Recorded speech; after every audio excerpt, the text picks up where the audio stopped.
stars. Just talk about the two works this morning. Mandaloun breezed with Joe Frazier, breezed well. They kind of wasn't quite as close as we expected him to be in the first part of the work, but he definitely made up ground down the lane. It was a fantastic move. The official time, I believe, was a minute. Galloped out really well. He's a pretty flashy horse of the morning. He's kind of everybody that's been out here the last few weeks has seen that. We're hopeful that he can, bounce back and run the race he ran the Risen Star and not the Louisiana Derby. But he really, is moving well, training great, and looking forward to next weekend.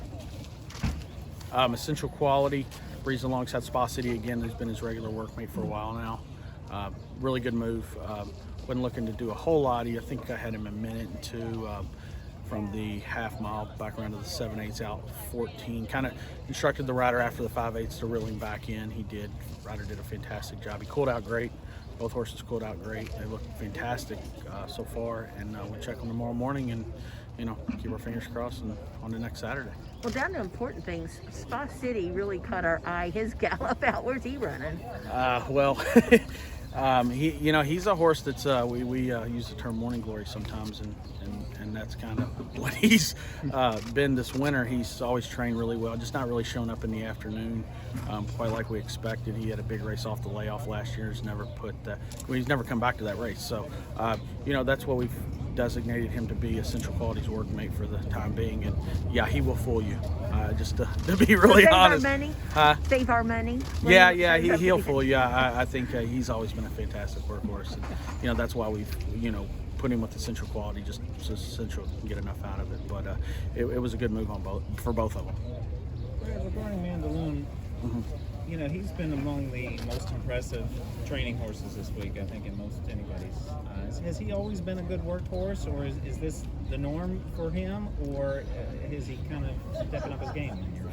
He's in the beginning, we liked him. I mean, when he ran first time at Keeneland, we liked him. I think he was bet down maybe the favorite, and he had actually a really bad trip that day, ducking and diving in through horses. Probably educational trip, but he's a horse that I feel like's matured mentally throughout the since last fall, each start. And he showed in the Lecomte, he kind of was running in spots, really wouldn't go by the horses in front of him. He had a little bit of a wide trip, and then we added the blinkers, and we saw what we were looking for in the Risen Star. I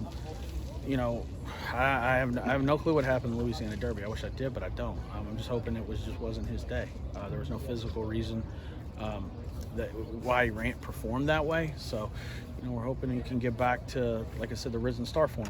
If he does, he'll be a factor. If not, then we're going to be up the track. So, but he is visually, he's a very, very good moving horse, fantastic workhorse. So, he's just gonna have to put it together in the afternoon.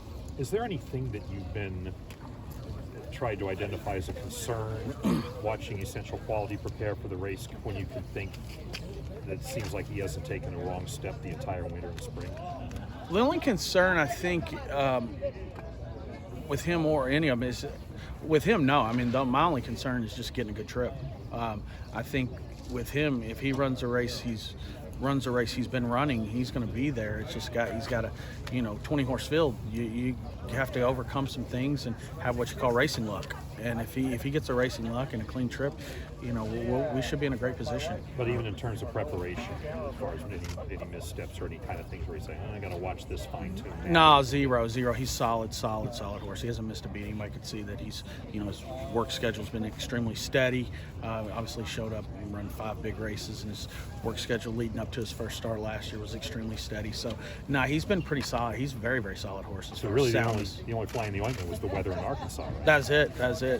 Definitely didn't, mess him up as far as the race goes. I mean, he performed extremely well. So, no, he's pretty solid. He's a sound horse, moving great. So how's his attitude been, Brad, and how's he handling all the attention? I'm sorry, Andrew, what's that? Essential Qualities, how's his attitude been and handling all the attention? Yeah, it's great. I mean, if you watch him coming off the track, I mean, he walks off the track. He's not over the top. He's not, bucking and playing. He's happy, feeling good, but he's a very classy horse. He knows when to turn it on and off.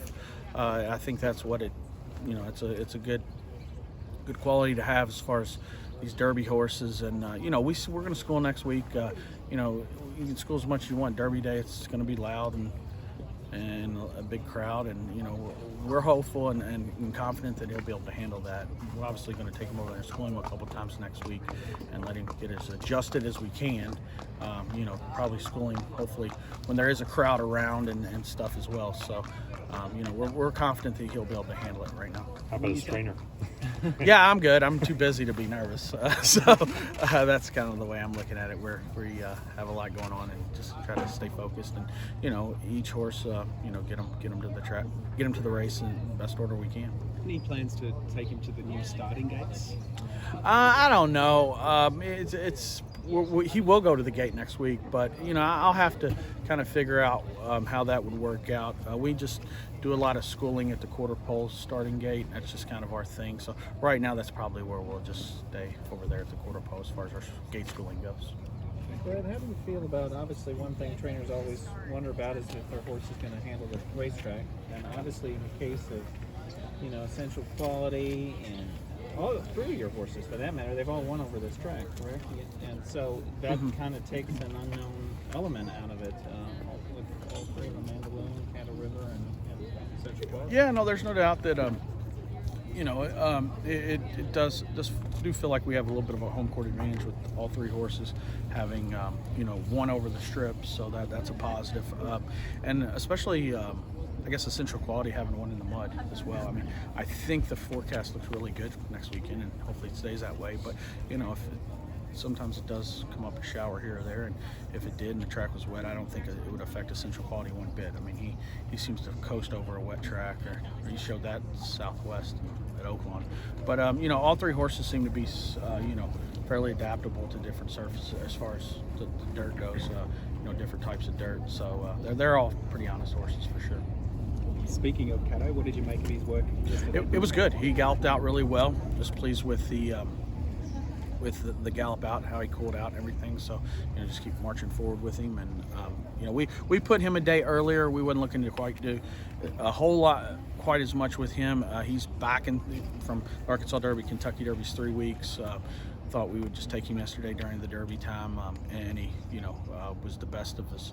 He was better than his workmate, and his workmate's a good horse, and he really breathes well. Have you decided on a jockey for Cato River?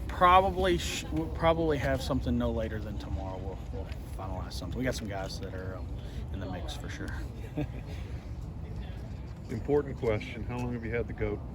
Wow, that goat. Is that Mr. Man? I would say about 3 years. We got him when he was a baby. They got him when he was a baby, and he's definitely he's become the barn mascot. He's a pretty sharp goat. He's pretty intelligent, so he's pretty neat goat to say the least. Are you a believer in the goat being a kind of a calming influence? Yeah. You know, the horses really don't mind him. I mean, they walk right by him, and he doesn't. He gets in the way, and they just kind of walk right by him. None of them ever kick at him.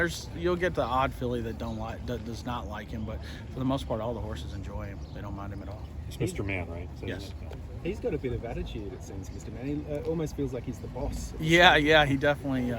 He has his days where he's a little grumpy and stuff, but he's pretty cool. He's a pretty cool animal, to say the least. Brad, a lot will be made of the first Louisvillian, or you could be the first Louisvillian. When you first heard that, did it surprise you?